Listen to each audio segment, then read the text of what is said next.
A very good morning to all my dear students. Today we are just going to do our last lesson of this very book, and here we have the lesson that is Bholi, the lesson number 9. In this, we will come to know about the main character whose name is Bholi, and she is also known as Sulekha. So, the real name of the Bholi is Sulekha. Why did she just got this name? And how did she got this name? We will come to know all about this changing of name, and from this very lesson we will come to know about her very childhood, when she was a neglected child at home. Neglected child means a child who never used to be in the attention of the parents nor even the neighbors.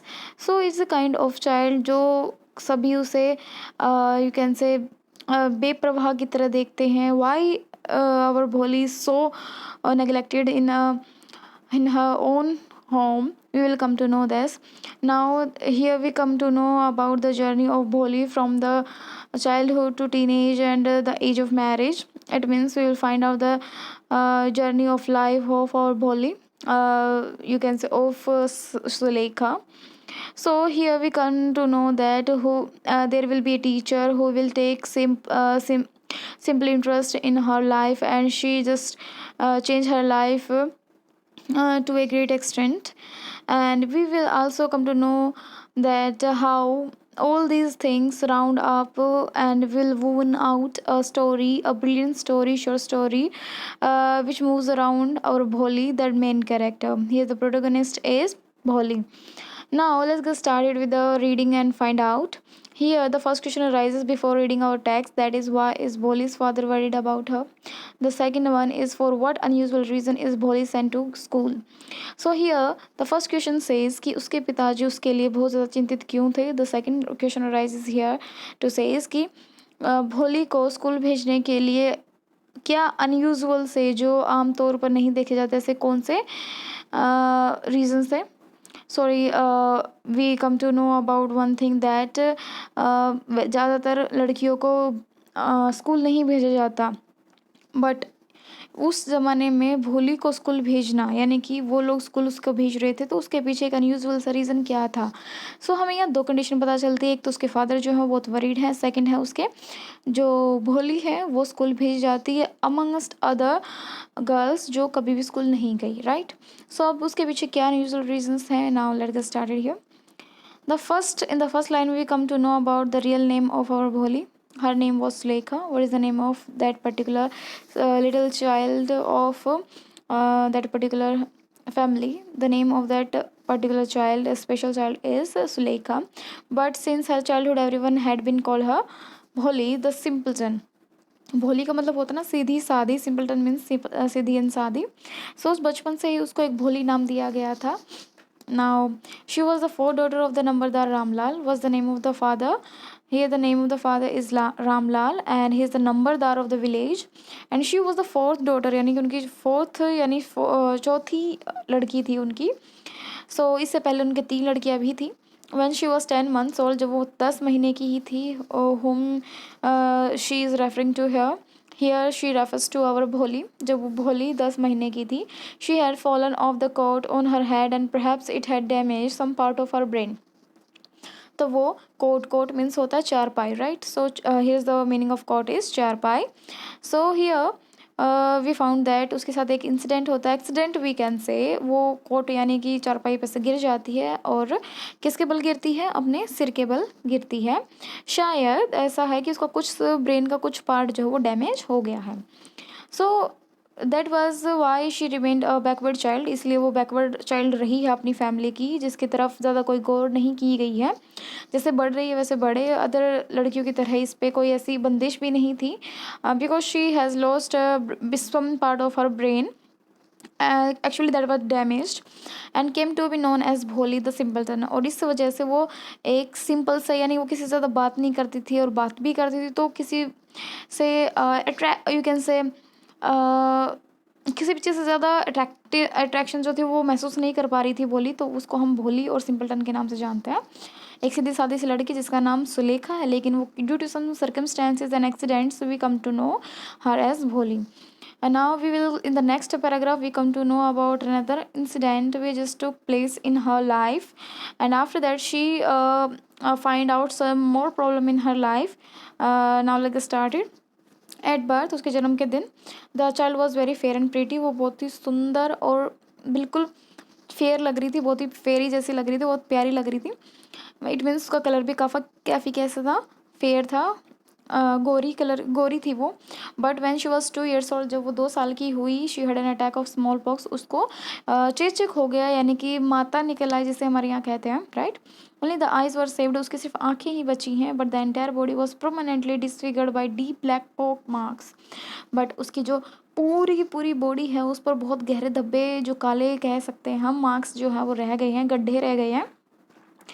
तो उसकी body काफ़ी हद तक कैसी हो चुकी है, disfigured हो चुकी है. दैट मीन्स काफ़ी भद्दी हो चुकी है. सिर्फ उसकी आंखें ही बची हैं, जो ऐसा दिखाई दे रहा है कि हाँ, इसकी आँखों में ऐसा कुछ नहीं है, क्योंकि वहाँ पर कोई निशान नहीं है. इस वजह से वो डिसफिगर्ड नहीं है. So little Sulekha could not speak till she was 5. अब due to this attack of smallpox, वो 5 साल तक वो बोल भी नहीं पाई, यानी कि उसकी जीभ बहुत कम उठती थी. The tongue failure was just happen to her. And when at last she learn to speak, she stammer. जब उसने 5 साल के बाद सीखा, यानी कि उसने कुछ बोलना सीखा, तो तभी वो हकलाती थी, स्टैमर करती थी, यानी बीच बीच में हकला कर बोलती थी. The other children often made fun of her and mimicked her. उसके जो उसके साथ के बच्चे थे, वो उसका फ़न उड़ाते थे, यानी कि मजाक उड़ाते थे, और उसके मिमिक्री भी करते थे. As a result she talked very little. इसी वजह से कि दुनिया उस पर हंसती है, मजाक उड़ाती है, तो वो अपने बारे में कम बात करती थी और दूसरों से भी कम बात करती थी. इट मीन्स यहाँ से उसका बोलना भी कम हो गया था. ना अभी within two of this paragraph we come to know about the two real accident which has taken place in her life, and these two totally changed the life of our Boli or our Sulekha. Now Ramlal had 7 children, यानी रामलाल के 7 बच्चे थे. 3 sons and 4 daughters. 3 sons और 4 लड़के थे, और 3 लड़के थे और 4 लड़कियां थी. And the youngest of them was भोली. जो सबसे छोटी थी वो थी भोली. It was a prosperous farmers house hold. अब वो जिसके घर जन्म लिया था, वो तो काफ़ी प्रोस्परस समृद्ध एक ज़मींदार थे, क्योंकि वो खुद गांव के एक नंबरदार भी हैं, राइट. तो उनके घर में खाने पीने की कोई कमी नहीं थी. There was a plenty to eat and drink. So all the children except Bholi were healthy and strong. सब के सब बच्चे हेल्दी थे, स्ट्रॉन्ग थे, ताकतवर थे. बट भोली ऐसी नहीं थी. वो बहुत दुबली पतली, कम बोलने वाली. लोग उससे बदअकल भी करने लगे थे, because of that particular incident just took place in her life when she was of only 2. And so the sons had been sent to the cities to study in schools and later in colleges.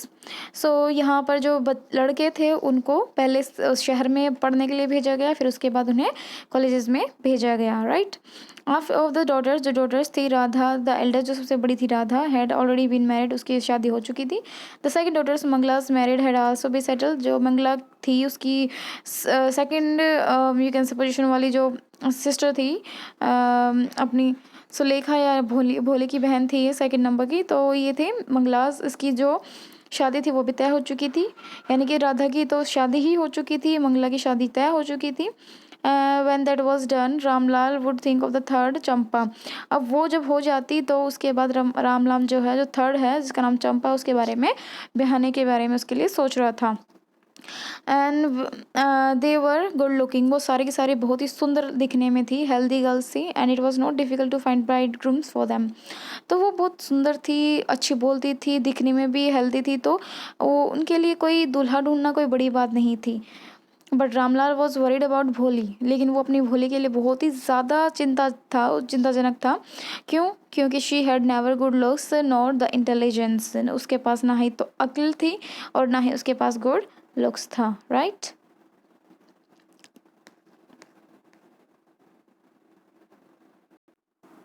Now in this video you come to know that how what kind of child was our Bholi. Now here she is in the corner with a big, you can say, doll, and she is totally disfigured, and her other you can say sisters like here, maybe Champa or other one.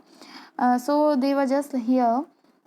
They were just so pretty and so gorgeous to marry. Even there is no difficulty to find bridegrooms to them. So he is the father and mother of our Bholi. Now let us start it one more thing, that is the next paragraph. And Bholi was 7 years old when Mangla was married. Now the Mangla is the second position, you can say the second sister of our second elder sister of Bholi. When she was you can say Bholi was 7 years old then the Mangala was got married, यानी कि जब भोली 7 साल की थी तो मंगला की शादी हो चुकी थी, कर दी गई. द सेम ईयर से primary school for girls were open in the village. उसी साल जिस साल उनकी शादी हुई यानी मंगला की शादी हुई उसी साल प्राइमरी स्कूल में लड़कियों का स्कूल जो है वो खुला. एक उनके गांव में एक लड़कियों का स्पेशल एक विद्यालय खुला. The tehsildar sahib came to perform its opening ceremony, यानी कि जो तहसीलदार हैं साहिब हैं उनके वहाँ के यानी कि उनके लोकेलिटी के, उन्होंने उसकी ओपनिंग सेरेमनी रखी हुई थी. तो उन्होंने उनके गांव के जो मेन जितने भी लीडर्स थे या फिर मेन पर्सन थे, पर्सनालिटीज़ थे, उन सभी को इनवाइट किया हुआ था. उनमें रामलाल को भी इनवाइट किया गया था क्योंकि वहाँ पर रामलाल एक नंबरदार हैं पूरे विलेज के. So he said to Ramlal को उन्होंने कहा, यानी कि उन्होंने कहा, as a revenue official you are the representative of the government in the village and so you must set an example of the villagers. You must send your daughter to your the school. अब देखिए उस village में ऐसा कोई रिवाज नहीं था जिसमें लड़कियों को स्कूल भेजा जाए, राइट. तो यहाँ ये था कि उनके ऊपर प्रेशर आया कि भाई आप अपने गांव के एक रिप्रेजेंटेटिव है, नंबरदार हो, जो भी सबसे पहले मिलेगा तो आपसे मिलेगा, तो आपको अपनी लड़की का पहले एडमिशन करा के दुनिया को ये मिसाल देनी होगी कि आप अपने गांव के लिए एक एग्जाम्पल सेट कर रहे, उदाहरण सेट कर रहे हैं कि yes that the girl child must be educated, right. तो लड़कियों को पढ़ाने में उसकी एक मदद लगा लीजिए या फिर एक पहला कदम उसे ही उठाना था, इसलिए तहसीलदार ने उसे ये आग्रह किया, रिक्वेस्ट की. That night when Ramlal consulted his wife she cried are you crazy. Then उसी रात जब रामलाल ने अपनी वाइफ से बात की तो वो बहुत उसे चिल्लाई कि तुम पागल हो गए हो. If girls go to school who will marry them. अगर लड़कियां स्कूल जाएंगी तो उनसे शादी कौन करेगा. But Ramlal had no to courage to disobey to the tahsildar. अब रामलाल में बिल्कुल भी ऐसा इतना साहस नहीं था कि वो एक बड़े यानी तहसीलदार का, जो पूरी तहसील का एक you can say main head होता है, उसका डिसओबे निरादर करे. At last his wife said, उसकी वाइफ ने कहा, यानी कि I will tell you what to do. मैं तुम्हें बताती हूँ तुम्हें क्या करना है. सेंड भोली टू स्कूल. इट मीन्स वो एक आइडिया निकालती है, वो कहती है कि अपनी भोली को कहाँ भेजें, स्कूल भेज देते हैं. As it is there little chance of getting married. अब उसका बहुत ही कम चांस है कि उसकी कोई शादी या फिर से कोई शादी करे या उसकी शादी हो. With her ugly face and lack of sense, क्योंकि उसका फेस बहुत अगली है और उसमें कुछ भी सेंस नहीं है, ना बोलने की, ना चलने की, ना पहनने की, ना ओढ़ने की, ना बैठने की. So let the teacher at school worry about her. तो हम यहाँ से उससे छुटकारा पा लेते हैं और वहाँ जाकर इसके टीचर्स जो है वो क्या करेंगे, इसकी वरी करेंगे. Okay. Now here is the first you can say first of the before read and found the part has been done. So here we basically found the two of the questions. One is that why her father was just worried about Bholi, because she was a child who has you can say lack of sense and ugly face and she has just suffered with stammering and all these things, right. So यहाँ पर उसे बताया गया है कि उसके पास ऐसी कोई क्वालिटी नहीं थी कि जिसकी वजह से वो आगे जाकर उसकी शादी कर सके, इसलिए उसके फादर जो थे काफ़ी वरीड थे. सो और जो नेक्स्ट क्वेश्चन था that what are the unusual reasons just to send our Bholi to school, कि देखिए वहाँ लड़कियों को भेजा नहीं जाता था लेकिन फिर भी भोली का नाम आगे आता है. क्यों? क्योंकि उसकी शादी के होने के बहुत ही कम चांसेस थे. उसकी मम्मा का कहना था कि अगर वो पढ़ लिख जाती है तो इसके सिरदर्दी यानी कि वो जो कुछ बोलेगी या पढ़ाएगी कुछ भी करेगी उसे टीचर करेगी, ये अब सिरदर्दी हमारी नहीं होगी. यानी कि कहीं ना कहीं उसके पेरेंट्स भी उसकी परवरिश करने से बच रहे हैं. But what they can do, even उनके साथ जो हुआ है यानी कि भोली के साथ जो हुआ है उसमें वो भी कुछ नहीं कर सकते हैं. Now, here the other question rises about this text is read and find out. Does Bholi enjoy her first day at school? Does she find her teacher different from the people at home? देखिए, जो बच्चे थे, जो भी आसपास के लोग थे, उसको काफ़ी मजाक उड़ाते थे, राइट। तो यहाँ जो क्वेश्चन है पहला, वो ये है कि जब उसको स्कूल भेजा जाएगा तो उसका स्कूल का दिन पहला कैसा रहा होगा, आप बता सकते हैं? आप इसको पढ़कर बताएंगे? Obviously we will come to know about the answer in the next of the paragraphs. So here does she, now the second question rise here कि क्या उसको अपने टीचर, जो भी टीचर था वहाँ पे, उनको अच्छा लगा क्या वहाँ पे, क्योंकि उसका क्या बिहेवियर थोड़ा डिफरेंट था पीपल से जो कि उसके गांव के या घर के आसपास उसका मजाक उड़ाते थे। यानी कि इन टोटल क्या उसके क्लास में भी उसके टीचर्स जो थे उसके साथ वैसे ही बिहेव करते थे जैसा कि other people use to mock at her, use to make fun of her. Now let's get started and we'll come to continue with these two questions and we'll found the answers. That does Bholi enjoy her first day at school, and how does she find her teacher different from the people at home? Now the next day Ram Lal caught Bholi by the hand and said, "Come with me. I will take you to school." अब रामलाल ने भोली का अगले दिन, जैसे ही तहसीलदार ने कहा था उससे अगले दिन, भोली का हाथ पकड़ा और उसको लेके चल पड़ा और कहा, कम विद मी, मेरे साथ आओ, मैं तुम्हें स्कूल लेके चलूँगा. भोली फ्रीटन, इट मीन्स वो डर गई, ये क्या चीज़ होती है. She did not know what school was like, उसको ये भी नहीं पता था कि स्कूल कैसा दिखता है. She remembers how a few days ago there old cow Lakshmi had been turn out of the house and sold. उसको तो अपनी जो कंपैरिजन थी वो एक ओल्ड काउ यानी कि बूढ़ी गाय से लग रही थी जिसका नाम लक्ष्मी हुआ करता था, यानी कि एक गाय थी जिसका नाम लक्ष्मी था, उससे काफ़ी अटैच थी अपनी भोली. तो उसको याद आया कि जिस तरीके से उसके पापा उसका हाथ पकड़ कर स्कूल लेकर जा रहे हैं वैसे ही उसकी जो पुरानी गाय थी, ओल्ड गाय थी लक्ष्मी, उसको भी ऐसे ही घर से बाहर निकाला गया पकड़ के, राइट, और उसको बेच दिया गया. तो उसको लगा कि कहीं मुझे भी ना बेच रहे हो, तो वो काफ़ी फ्रिटन थी, काफ़ी घबराई हुई थी. No no no no no no, मतलब कि बार बार मैं मना कर रही थी कि नहीं नहीं नहीं, कि मैं कहीं नहीं जाऊंगी. शी शाउटेड इन टेरर, वो बहुत ही ज़्यादा यू कैन से डर में चिल्ला रही थी. उसने अपने हाथ को पीछे से झटक दिया और अपने फादर की ग्रिप से छूट कर चली गई. नाउ अब रामलाल कहता है, what's the matter with you you fool, पागल लड़की, तुम्हारे साथ क्या दिक्कत हो रही है, चलो यहाँ से. यानी कि वो अपनी बेटी को भी एज अ फूल कंसिडर कर रहा है. No one just give her the position which she you can say she just needed to be done. I am only taking you to school, मैं तुम्हें सिर्फ स्कूल लेकर जा रहा हूँ. Then he told his wife, वो अपनी wife को कहता है, let her wear some decent clothes today, अब इसको अच्छे से तैयार करो, आज स्कूल जा रही है ये.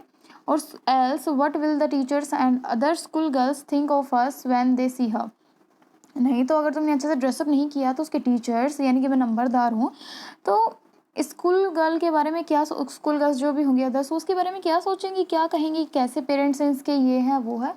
तो यानी कि यहाँ कहीं ना कहीं रामलाल को अपनी रेपुटेशन की पड़ी है, नो डाउट भोली, बिकॉज भोली को एज ए बर्डन वो स्कूल देकर आ रहे हैं कि स्कूल वाले संभालेंगे, right. So here till this paragraph we come to know that they want to just take off this burden, that name is Holi, want to just take off this burden from their head and they just give it to the school authorities. Now new clothes had never been made for Bholi. भोली को कभी भी नए clothes जो हैं, कभी नए कपड़े नहीं दिए गए. The old dresses of her sister were passed on to her.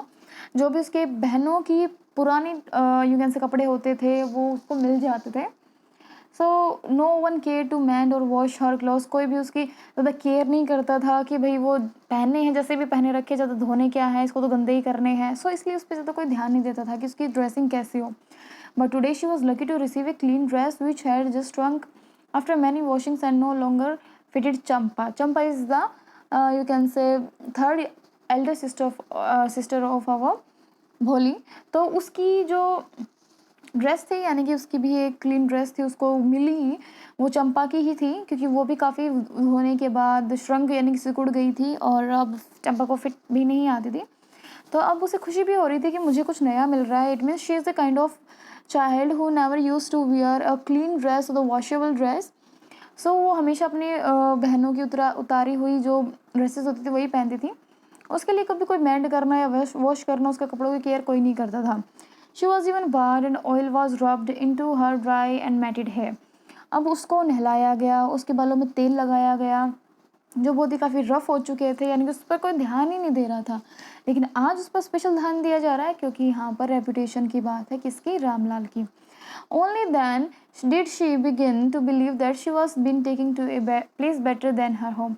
तो अब जैसे घर पे वो ऐसे ही रहती थी, यानी कि कोई उसकी तरफ केयर नहीं करता था, लेकिन सब केयर वगैरह देखकर तो उसको यकीन हुआ कि शायद उसे कहीं अच्छी जगह ले जाया जा रहा है, उसके घर से ज़्यादा अच्छी जगह होगी कोई, तभी तो उसको इतना सजाया जा रहा है।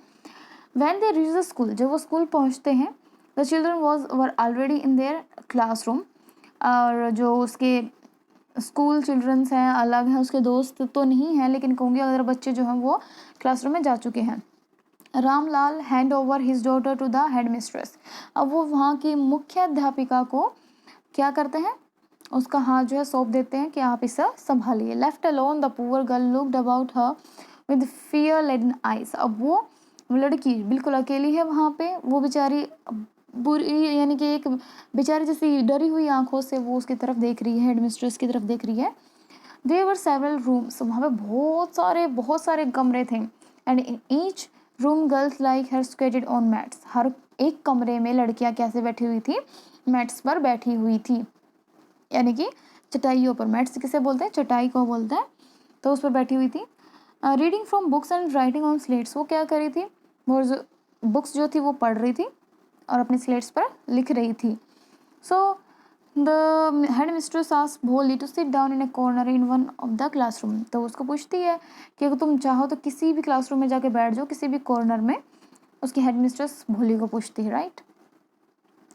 So basically we find out here that Bholi just got some kind of return just because of appearance, that she never used to come outside of her home, and she never used to wear such clothes or such clean clothes. So she is just assuming that that school is a good place than her own home. Bholi did not know what exactly a school was like, but what happened there, but she was glad to find that so many girls almost of her own age is present there. भोली को बिल्कुल नहीं पता था कि school कैसा होता है, उसमें क्या होता है, और वहाँ पर एग्जैक्टली मेन मोटो क्या होता है एक स्कूल का। तो उसके लिए सिर्फ एक बिल्डिंग थी, बट वो वहाँ पर दूसरी अपने जितने ऑलमोस्ट जो उसकी खुद की एज की थी, वहाँ पर और भी लड़कियाँ थी, उनको देखकर वो खुश हो जाती है। शी होप्ड, वो आशा करती है, that one of this girls might become her friend, क्या पता उनमें से कोई एक लड़की उसकी दोस्त बन जाए। यानी कि वो बच्चे थी, लेकिन उस बच्चे के साथ काफ़ी रूड बिहेव किया जाता था। लगभग बच्चे उसका मजाक उड़ाते थे, बड़े उससे ज़्यादा केयर नहीं करते थे, ज़्यादा कोई बोलता तो उसको धमका दिया जाता था। No one just care about her, right. So we will do in this video till this very paragraph, and now let me discuss one more thing here, that भोली जो कि अपनी लाइफ में दो बहुत बड़े इंसिडेंट्स है जिसकी वजह से उसकी लाइफ जो फीस है वो सब कुछ ख़त्म हो चुका था, जिसकी वजह से वो सर्वाइव कर रही थी, लोगों का मजाक का पात्र बन रही थी। तो यहाँ पर इस जगह पर यानी कि स्कूल में आने के बाद उसे होप जो होती है कि उसमें से कोई लड़कियाँ उसकी फ्रेंड बन जाएंगी, वो हम आगे पढ़ेंगे कि बनती है या नहीं बनती है। लेकिन इस यहाँ से उसकी लाइफ में एक बड़ा चेंज आता है, जो उस सारे चेंजेस को, जो उसके इंसिडेंट्स यानी एक्सीडेंट्स ने उसकी लाइफ में चेंजेस लाए थे, उस चेंज को भी वो बिल्कुल चेंज कर देगा। ना ये चीज़ काफ़ी इंटरेस्टिंग है कि वो चेंज क्या होता है। ना let we meet in the next of the video, and we'll continue with this very mystery of this very short story, that is Bholi. Now take care, thank you so much.